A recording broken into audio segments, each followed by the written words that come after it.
천쌤에게 물어보셈 수학 고민 상담소 시간입니다. 항상 시작할 때 알려드릴 말씀들을 좀 정리하고 시작하는데요. 저희 따풀 수학 개념편 책을 개발하고 있다고 말씀을 드렸었죠. 개념편 책의 이름이 개념편이 아니라 이제 여러분들의 의견을 물어보는 자리도 있었는데 개념 원리편으로 확정되었습니다. 네, 자리를 조금만 보내겠습니다. 네, 개념 원리편으로 확정이 되어서 따풀 수학 개념 원리편 지금 책을 한참 쓰고 있고요. 그리고 기존의 따풀은 책의 이제 난이도 구분 또는 효용 이런 부분들을 심화 유형편 이렇게 정하기로 했습니다. 그래서 구분이 다르게 되어서 연말에 다시 이제 찍을 때 그렇게 정리를 하게 될 것 같고요. 내년에는 최고 심화편 해서 따풀은 유형을 공부하는 교재고 또 심화 공부는 문제 자체를 도전하거나 교과에 나오지 않는 특별한 생각들을 또 도전해보고 배우고 하는 것도 의미가 있죠. 그래서 최고 심화편이라는 교재도 내년에 개발해보자 이렇게 계획을 세우고 있습니다. 매주 수요일 지금 이 시간에 하는 인스타 라이브 방송은 유지가 되고요. 앞으로 이렇게 해나갈 예정이고 이제 목요일마다 유튜브를 통해서 천쌤에게 배워보셈 이라는 라이브 방송을 진행할 예정입니다. 아마 다음 주 정도에 시작을 할 건데 다음 주에 좀 테스트 겸 해서 첫 방송을 시작하고 본격적으로 4월부터 천쌤에게 배워보셈 아이들의 구체적인 수학을 재해석하고 재미있게 쉽게 풀어내는 방법을 이제 우리 성인의 시각에서 배워보면 또 재미있거든요. 실제 아이들하고 다시 보면서 공부도 할 수 있고 그런 내용으로 다음 주부터 유튜브 라이브 방송 천쌤에게 배워보셈도 목요일마다 진행 예정입니다. 또 한 가지는 어제 이제 아이와 미팅하고 해서 실제 준비를 들어갔는데요.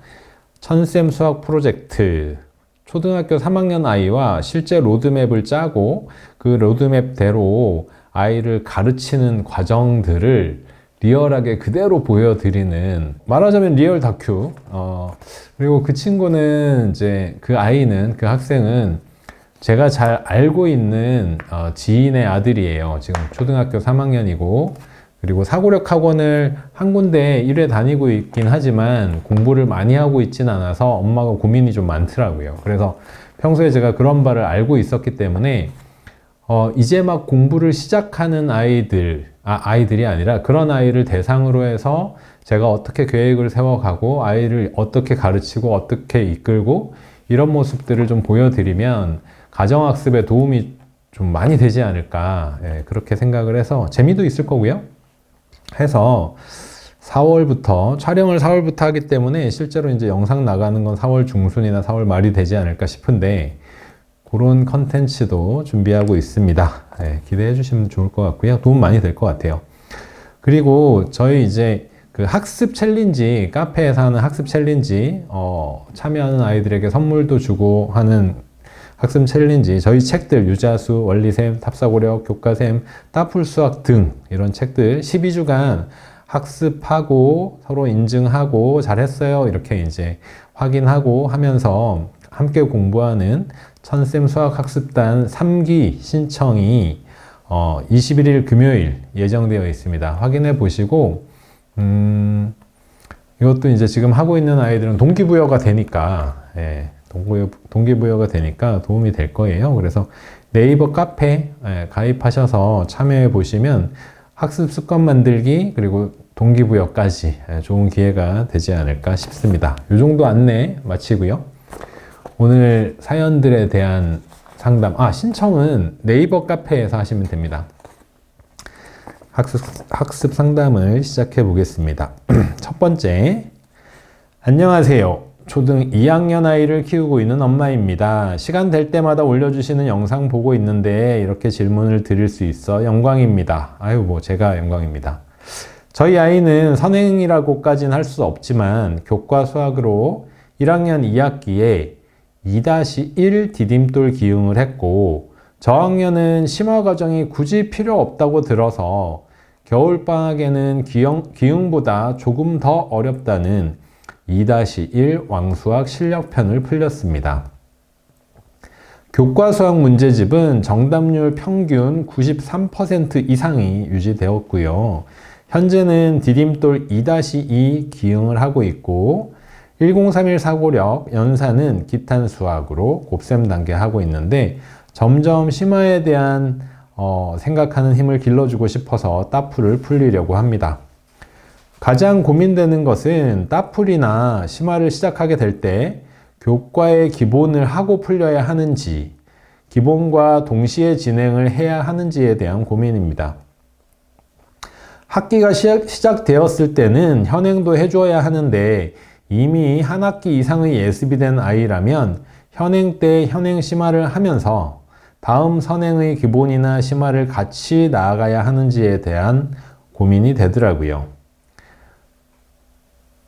주위에 학원도 없고 집안 사정으로 학원도 없고 아이들 선행시키는 분들도 없는 지역에 살고 있어서 이렇게 여쭤보게 되었습니다 하셨어요. 자, 여기 이제 보내신 사연 중에 저하고 생각이 조금은 결국은 이제 분석은 같아요. 분석은 같지만 조금은 그것에 대한 어떻게 해야 되겠다 이런 부분이 지침이 조금 다른 부분이 있는데요. 가이드가 다를 수도 있지만 어쨌든 그 현재에 대한 분석이 똑같은 것에서 나오는 거니까 아이들에 따라서 이게 답이 될 수도 있고 다른 게 답이 될 수도 있는데 그것이 뭐냐면 1학년, 2학년 때의 교과 수학은 그다지 공부할 게 많지 않다. 그러면 그다지 공부할 게 많지 않다를 이렇게 해석해 볼 수 있어요. 굳이 1, 2학년 때는 어려운 거 배우지 않아요. 그러니까 심화할 필요 없어요. 이렇게 얘기를 할 수도 있고요. 지금 여기 어머니께서는 그렇게 얘기를 들으셨던 것 같아요. 그런데 저는 사실 반대로 얘기했었죠. 1, 2학년 때는 굳이 교과에 어려운 게 나오지 않아서 연산 위주이니까 연산만 잡아 가신다면 아이가 수학에 대한 관심이 있다고 하면 심화를 하시는 게 더 낫습니다 라고 말씀드렸죠. 그건 어떤 의미에서일까요?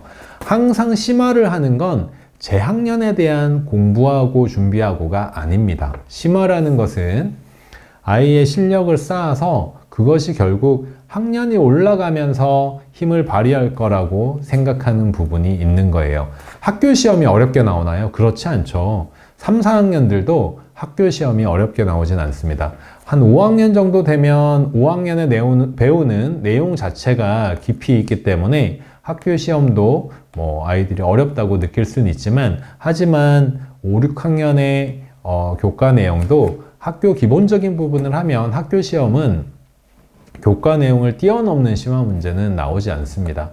그러니까 즉 심화라고 하는 것은 경시를 한다 이런 게 아니더라도 앞으로를 대비하는 생각하는 힘을 키우는 수학 공부가 되는 거죠. 그래서 1, 2학년 때도 교과가 연산 위주이니 연산을 잘 잡아간다고 하면 심화를 하셔라. 근데 이 심화라는 것은 물론 무조건 해야 된다가 아니죠. 앞으로를 대비하는 생각하는 힘을 키우는 축적해 나가는 저축과 같은 공부이기 때문에 아이가 어떤 아이인지, 우리 아이가 어떤 아이인지를 살펴보시고 중장기적인 계획을 세우면서 추후에 심화를 하도록 할 수 있을지 아니면 지금 호기심이 되게 많고 수학적으로 아이가 조금은 재능이 있는 것 같아 라고 하면 심화를 지금 할 수 있는 거죠. 이 심화도 교과 심화를 할 수도 있고 더 폭넓게 본다면 사고력 심화를 할 수도 있습니다. 사고력도 단순하게 보면 심하다라고 생각하시고 유형과 방향이 조금 다르다라고 단순하게 생각하시라고 말씀드렸죠. 사고력 교재가 사고력 키워주는 교재가 아니고 수학이 사고력 키워주는 학문입니다. 수학이 사고력을 키워주는 학문인데 교과 심화를 할 수도 있고 사고력 심화를 할 수도 있고, 사고력 심화는 조금 더 영역이 폭넓게 나와서 아예 위탁년 내용이 좀 나오거든요. 그것들을 좀 쉽게 풀어내서 나오는 거죠. 하지만 어렵겠죠. 그래서 만약 사고력 교재를 선택하시면 단계를 좀 낮춰서 하셔도 된다라고 안내해 드리는 거예요. 요거는 이제 제가 그동안 말씀드렸던 기본적인 사항에 대한 정리였고요. 지금 아이가 하고 있는 것에 대해서 이제 말씀드리면, 아이는 그래서 완전 심화까지는 굳이 필요 없다고 들어서 2학년 1학기는 기흥을 했었고, 기흥 다음에 왕수학 실력편을 풀렸습니다. 왕수학 실력편도 사실은 준심화에 가까운 교재입니다. 준심화 교재라고 볼 수 있어요. 뭐 디딤돌 같은 경우는 디딤돌 응용보다는 좀 난이도가 있다고 보이는 교재거든요.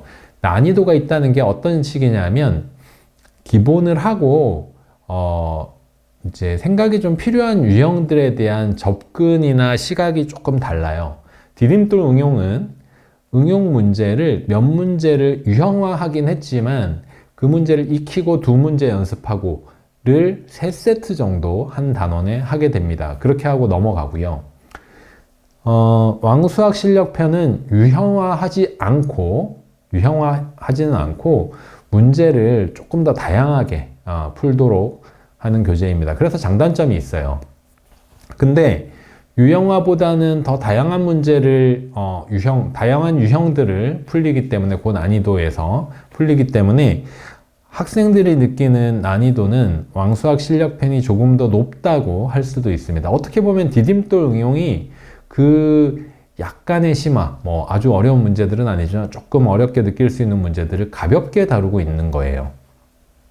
그래서 왕수학 실력편 2-1 하는 것도 아이가 그 학기 문제집에서는 심화 문제집이다 라고, 완전 심화는 아니죠. 완전 심화는 아니지만 유형별 문제집 중에 그래도 난이도가 조금 있는 그런 책이고, 정답률이 90% 이상 유지되었다고 했으니까 잘한 겁니다. 네, 잘한 거고, 현재는 디딤돌 2-2 기흥을 하고 있고요. 1031 사고력 역시 이제 심화를 하고 있는 거고, 연산도 하고 있어요. 자, 이제 따풀을 풀리려고 하는데, 따풀에 대해서 물어보신 게 사실은 선택의 문제가 되기도 합니다. 자, 따풀은 심화서예요. 굳이 준심화서라고 제가 말씀을 드리는 이유는 최상위와 똑같지는 않다. 하지만 최상위에 마지막에 경시에나 나올 법한 따지는 문제, 이런 문제, 그게 모든 단원에 있는 건 아니에요. 생각하는 깊이가 있는 어려운 문제도 있습니다. 그건 따풀에 있어요. 논리적으로 해결할 수 있거나 논리적인 걸 배울 수 있는 내용, 그런 내용들은 따풀에도 있습니다. 차이는 따지거나 이런 문제들인 거죠. 하지만 굳이 준심화서라고 얘기하는 건, 그러면 최상위하고 난이도 비교하면 최상위가 제일 심화서라고 우리가 여기고 있는데 같은 이 난이도라고 얘기할 수 있나요? 라고 하면 아닙니다 라고 말씀드리는 거죠. 왜냐하면 한 문제 한 문제 나와 있는 걸 해결하는 것과 그것을 연습하는 문제도 주어지고 어떤 식으로 접근할지에 대한 방향도 주어지고, 그렇게 좀 친절한 교재로 연습하는 건 방향성 자체가 좀 다르니까요. 그래서 준심화서라고 하는 겁니다. 하지만 문제들은 쉽지가 않죠. 그래서 막상 친절하대 라고 풀면서 좀 어렵다고 느끼는 아이들, 어머님들도 좀 있습니다. 다만 저의 의도대로 친절하다고 했기 때문에 그 친절한 학습의 과정을 적응하는 아이는 재미를 느끼고 더 좋아하는 아이들이 있다고 하더라고요. 네, 그건 이제 저의 의도대로 어떤 그 과정을 이겨내고 심화로 들어가는 입문의 길을 제대로 가는 거라고 생각되고요. 제가 이렇게 길게 설명드렸던 이유는 친절한 심화서이기 때문에 좀 천천히 생각하면서 주제 하나하나를 학습해 간다고 하면 개념서와 거의 동시에 시작하는 것도 가능은 합니다.